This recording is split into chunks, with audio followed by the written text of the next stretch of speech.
Әйелдің жауы әйел, иә дұрыс айтасыздар, бірақ сол жаудың алыстан келмейтінін де біліп қойыңыздар.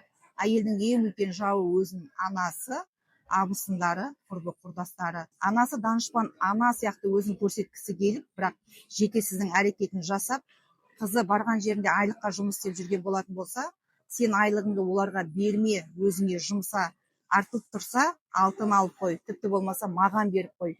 Өзіңе қажет болса, анамнан алдым деп апарып, оларды қарызға кіргізіп қой.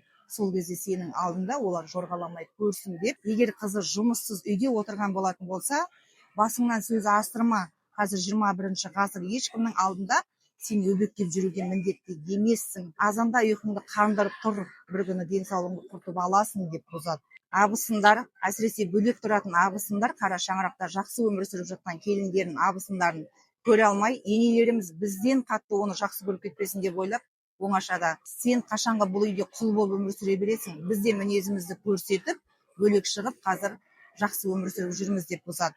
Ал шынынан де ол абысындар иттен бір сүйек қарыз болып, күндерін зорға көріп жүрген адамдар.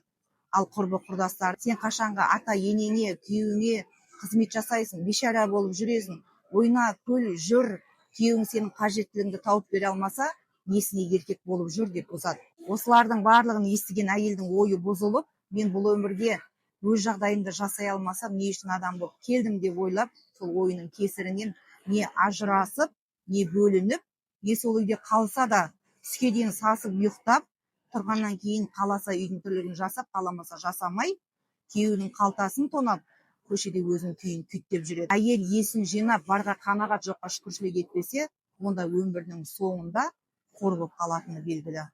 Ал ол қорлық не байдан, не балалардан, не денсаулығынан келуі мүмкін.